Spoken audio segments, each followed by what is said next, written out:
Hello everyone, thank you once again for joining my channel.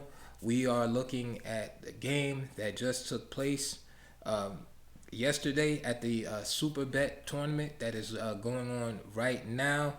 And this game is between Wesley with the white pieces and Shakir Mamedyarov with the black pieces. Now, this game is very, very instructive. Before we get into it, as usual, I just want to remind everybody that Chess Audiobooks is on Chess, on chess.com, Instagram, Twitter. So please follow me on those platforms. So we're going to get right into this game.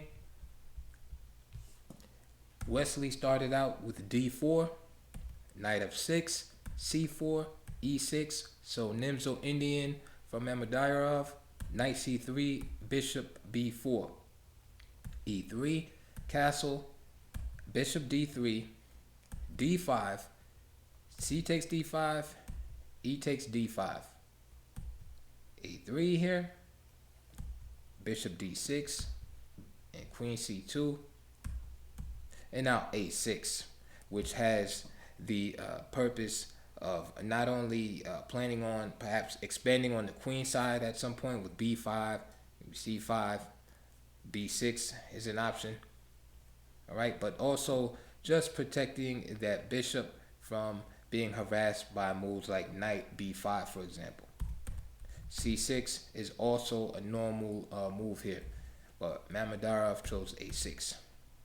Knight ge2, rook e8, castles, and now b6. The question is what to do with this light squared bishop on c8. Bishop g4 just provokes white's pawn advance in the center, and obviously black cannot play bishop f5. So for example, if bishop g4 here, just f3, bishop h5, knight h4 for example, bishop g6, or give up the bishop here, give up the dark square bishop, which black doesn't want to do at this point. And this is just good for white, just to give an example. All right, nice mobile pawn center for white, and a pleasant future for the white pieces. So b6, and we'll see that later on this bishop on c8 never really finds its place, right? Never really finds a good place to be. b4. All right, and now if black wants to expand on the queen side, black's going to have to be willing now to take on the hanging pawn complex. Knight bd7, knight f4, double attack on the d pawn, bishop takes, e takes, and now c5. And just as we mentioned, d takes c5, b takes c5 here. Black has the so-called hanging pawn complex. This is neither good nor bad. It just depends on the position and the activity of the other pieces on the board. But generally, the person who has the double pawns, not double pawns, but the hanging pawn complex will try to play active and dynamically, since statically it is a weakness, since these pawns have to be protected by pieces at all times. Unfortunately, since there's no pawns, there are no pawns on the E files or B files for black. Black has to make sure that he keeps an eye on those pawns with the pieces. Conversely, white will try to attack those pawns, right, and fix them so that they just become liabilities. If these pawns are mobile, then they become assets for black. They take a lot of space, as you can see that right here. White cannot use e4, d4, or c4 because the pawns take up that much space in the position. Also, the e4 square, c4 square, and d4 square can be excellent outposts for black. So those are the benefits of having hanging pawns, and sometimes it'll end up being an isolated pawn. They have the same benefits. So those are the pros and cons in a nutshell. All right, white is going to try to fix those pawns first so that they're not mobile and dangerous, and then attack them. Black, of course, wants to maintain the mobility, use them to drive the white pieces from the center obviously create pass pawn situations and threats, and use those pawns in an offensive manner. So this is the crux of the middle game right now. Rook d1. All right. Bishop b7, and now knight a4. So we can see the attacks on the pawn already. There's nothing that black really can do to protect it. So he plays c4. He advances. However, the downside of c4 is that it places all of black's pawns except the g7 pawn on white squares. And remember what I was saying earlier about this bishop not really being comfortable or able to find a home. Well, we see that situation. So yes, the pawns have advanced, and that's great because black has two dangerous or potentially dangerous pass pawns here. But that's the key. The bishop on b7 is bad, and also the journey of those pawns is not over with. Okay, so even though they look dangerous, are they really that dangerous? Let's see how Wesley So responds. Bishop f5. Okay, and the green squares, of course, highlight that the fact that those pawns cannot advance at this point without being captured, and that's the key. All right, and of course, if black can mobilize the pawns, he will be better. All right, and if white fixes the pawns, he will be better. All right, those pawns will become targets, and the bishop on b7 will be bad. So that's what black wants to do. White wants to do. a5, bishop e3. Notice everything is revolving around the center right now, fixing these pawns. A takes b4, a takes b4, queen e7, attacking the b pawn, rook a b1, g6, and now bishop takes d7. Another thing I didn't mention is that the player who is playing against the hanging pawns or isolated pawns, the same rules apply generally. The person that is playing against the isolated pawns generally wants to trade down pieces, because remember, black wants a dynamic position, right? Since he has a static weakness on board, right? Meaning, for the most part, that those pawns can become weak in the end game because they need to be defended by pieces. So therefore, if you take away the pieces, that's less defenders for those pawns. All right. So generally, the player that is playing against the hanging pawns or isolated pawn complex wants to trade pieces gradually. All right. So bishop takes d7 from Wesley So here. Of course, bishop h3 could be played, but, and this is an example of what I was saying about stopping the expansion of the black pawns. So if bishop h3 is played here, black can get away with d4. And notice that for the cost of this pawn, right on d4, he opens up a powerful diagonal for the bishop. Play can continue. Rook takes d4, for instance, and then bishop e4. And you can already see the problems that white faces just from allowing those pawns to move just a little bit, just allowing the mobility. And this is why these type of unbalanced positions are so exciting.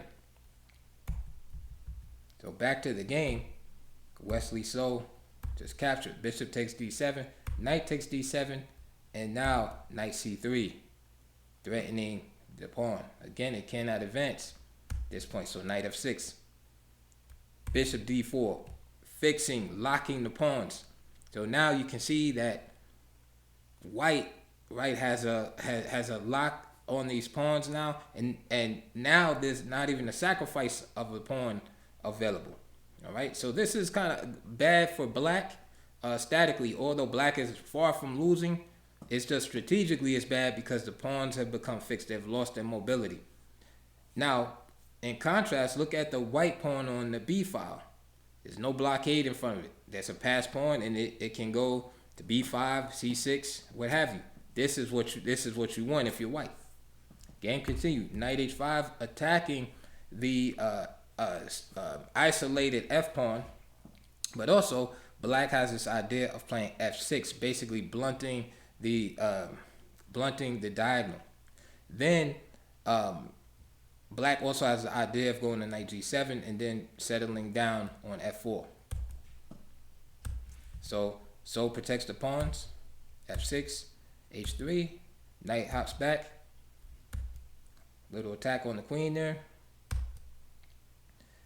Nice move by So, threatening the old-fashioned fork on D6. Knight comes to F5, of course, protecting against that. Wesley So plays the move knight D4, and now queen D7 here. Rook E1, king F7. Rooks come off the board, continuing to trade down, looking for a favorable endgame as all these pawns are blockaded. Rook A8, Rook E1, and at first, Wesley avoids the trade, right, to make sure he gets a favorable situation, and now he trades some more. And although a lot of pieces have been traded off, you can see there's opposite color bishops, which can be extremely drawerish. All right. So bishop D4 here, again blockading the pawns, and again I have the bishop highlighted because it never got in the game. It's still stranded. Bishop C6, and this is the idea here, of course, is to prevent this move B5. It's important to use, this is kind of a side note, but it's important to blockade with the weaker piece or lesser value piece. So white has 3 pieces to blockade with. You want, including the king, of course. You want to blockade that pawn with the bishop. You don't want to have your queen blockading, right? You don't want to have the general or the head of your army doing grunt work or work that a low-ranking officer would do, like just blockading, just hold that pawn back, right? You want to use the queen for offensive purposes and defensive purposes, not just blocking. F3, H5, Queen F2, and some maneuvering, of course. There's attack against the pawn, Queen B2. Again, not just a pure defensive move. There's that Lasker philosophy that if you do have to make a defensive move, try to mix it with some poison and some attack behind it. So here you can see Wesley So is defending the B pawn, but also threatening B5 here. So Queen B8. Mamedyarov returns the favor and attacks, right? He defends from the advanced B5, but also attacks White's weakness too. So Wesley has to protect that, Queen D2. And now King G6 is played. So Mamedyarov takes time to get closer to those 2 isolated pawns on F5 and H5. Another option is taking over this file with Queen E8. And play could go Bishop C3, for instance, with the idea of Queen D4, making that Queen Bishop battery and attacking on F6. Mamedyarov chose to play King G6, and then Wesley So took over the E file, and now King F7, keeping the queen off E7. Bishop C3. Of course, the pawn is unprotected, so Bishop C3, Bishop D7, and you hear some maneuvering for a little while, Queen D6. And the game is drawerish, but these players aren't going to just, or White is not just going to acquiesce to a draw, but there's potential in the position, especially as long as you have these queens on the board. King H4. And now Bishop B5. There's the blockade and Queen D4. So Mamedyarov has to be careful because of the weakness of those pawns, especially on F6 there. Right? The king moves away. There's problems with protecting the pawn on H5. All right. So another little jewel that I learned years ago too is that a sign of a deteriorating position is when you start losing more and more good options for moves. So you can use that same idea individually on the pieces. So for instance, the black king really can't move around too much. And so that's kind of like, it's kind of showing me that that piece is bad or becoming worse because the options for that particular piece are limited. Like for instance, if Mamedyarov moves his king to say G7, then the H pawn is going to drop. Or if he moves to uh, H5, then F6 pawn is going to drop. Things of that nature. That piece is becoming more and more restricted. Whereas the white king, Wesley So could move his king back to G3 if he wanted to, or go to G3 to H2. Right, his moves aren't is restricted. So that's just a little bit of knowledge there to add to your overall chess knowledge. So Queen D2, Bishop C6, some more maneuvering, Bishop D4, G3. And at this point, Mamedyarov is trying to hold Bishop to E8, Queen B2, and now Queen C6. Here is very a critical part in the position, and this is where I feel like Mamedyarov loses the edge, loses the plot in the position, as they say. Remember what I was saying earlier, how you want to use the weaker piece, the lower value piece, to blockade. You want to use the bishop to blockade the pawn on B4, not the queen. And this is very important here. So what happens is Queen A3, all right? What's the threat here? Is there a threat at all? Right? You might want to pause and ask yourself, does white have a threat here? If white can move again, what would white do? What would you do as white if you can move again? So pause it. Think about it. You can even put your answer in the comments below. Please get in those comments below. Let me know what you think. But so here, the threat is, let's give white another move. The threat is just simply B5. You might say, B5, how's that a threat? Queen takes B5, and now Queen F8, attacking 2 points at one time. F6 squared and the G8 squared. Unstoppable. All right? Black would be totally lost. That's Wesley So's threat there. Therefore, in the game, Mamedyarov played Queen A4. Just figure, hey, I'll just trade, offer a trade of queens. This led to Queen E3 by Wesley So. Again, threatening to penetrate here. And remember what I was saying about the lack of mobility of the black king. Early on, he was able to play King F7. But now if he plays King F7, look what happens. The pawn is now vulnerable on H5. Okay, so Queen A4, Queen E3. So since he can't move the king back, he plays Queen D7. But again, look which piece is in charge of blockading now. It's the queen. The bishop is blocked. Wesley So plays B5.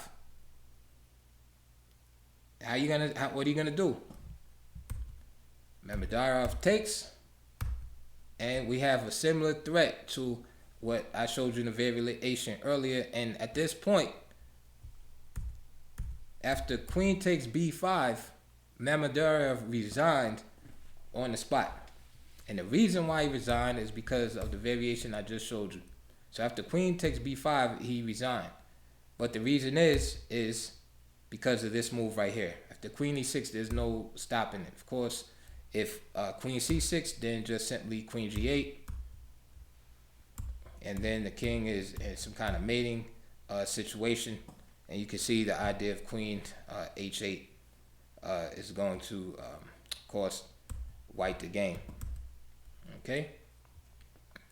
So after Queen, so for instance, after Queen H8 here, check. Queen H7, then the bishop is going to fall. All right? So let's go back real quick. So the queen takes B5, Mamedyarov resigned. Okay, and that's because basically he had the wrong piece leading in charge of the blockade situation. Now instead of queen takes B5, he could have played let's say, I don't know, let's say Queen F7 here. I ain't guard against that. But then B6. Bishop C6 getting back in charge of the blockade, but white has made all types of progress. Again, we've been talking about mobility with pawns. Notice how white's pawns are mobile, or white's pawn is mobile, but black's two passed pawns are totally crippled and stopped. See, and that's the difference. It doesn't matter if you have passed pawns, what kind of pawns you have, really. Isolated pawns, they could be double pawns. If they're mobile, if you can use them, then they're generally going to be good. If you can't use them, if they're frozen, then they just become defensive liabilities, because now you have to use pieces to protect them. In this case, they're obstructing the mobility of the white bishop.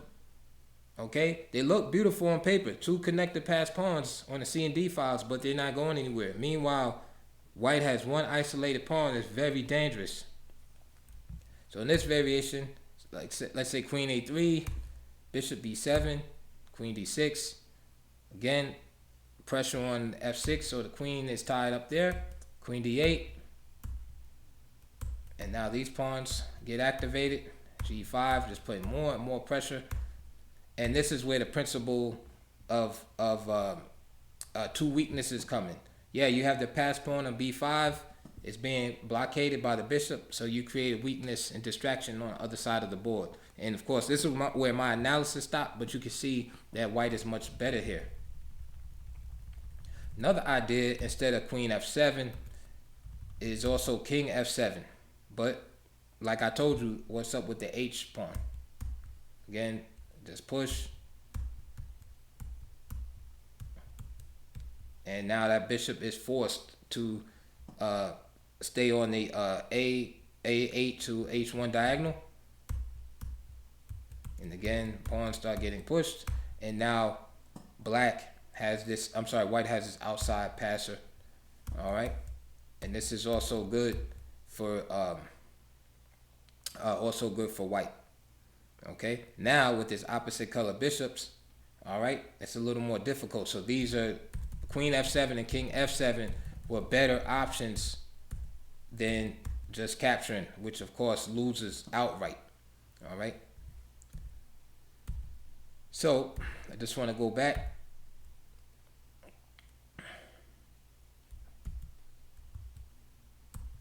So to here, where queen a4 was played, the better move, there's actually three better moves, but they all revolve around the same principle, and this is what I want to show you guys today about this blockade situation.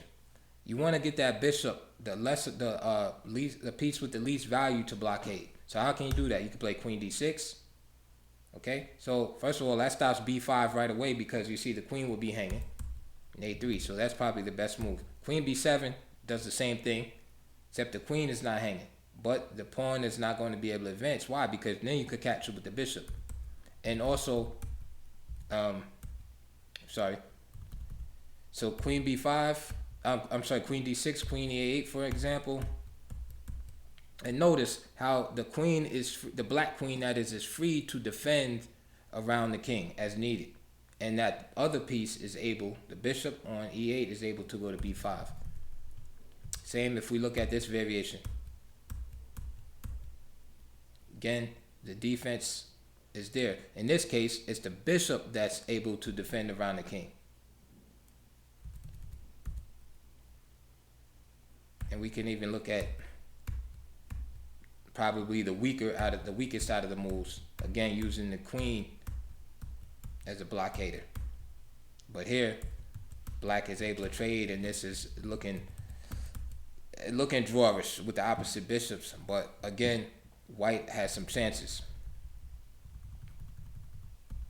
All right, so this was a major mistake, this move, queen a4 here. Now going back here, and this would be the last variation analyzed. Queen c6 was played, but remember I was saying you don't want to use the queen for blockade anyway. Best move here is just simply queen b8. All right, let's say queen a3 again with the the same move that was played during the game was queen a3. This time it doesn't work because you just play bishop b5. Let's say queen a1 now, attacking the pawn. Queen b7. Now you might say, wait a minute, can he just take the pawn? Of course he can. Bishop takes, right? Now queen b6, attacking the bishop. So the bishop is attacked twice. And let's say bishop d4, right? Let's play devil's advocate here. Now queen d8 check. Can you see that? Queen d8 checking the king. Now it's the white king that is in danger, and of course white is just lost there at that point.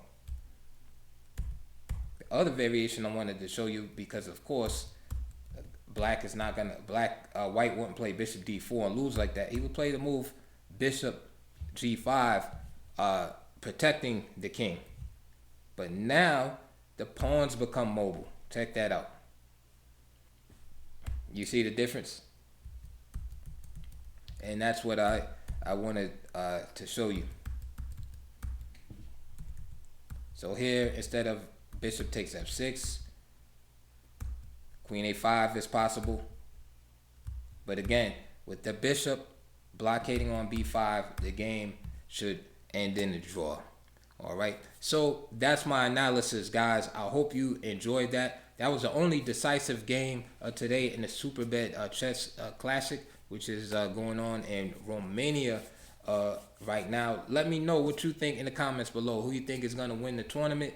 Let me know what you think of today's analysis. And also, please consider subscribing to my channel. Subscribing to the channel on YouTube with possibly the best analysis, best detailed analysis on YouTube. I'll let you be the determination of that. But also check the links below. Consider donating to my channel. Consider supporting it by either purchasing a book, DVD, or just simply hitting the donation link. Okay, and if you don't do anything else, please hit that thumbs up button to move the video along in the algorithm and YouTube. And I'll see you guys on the next video.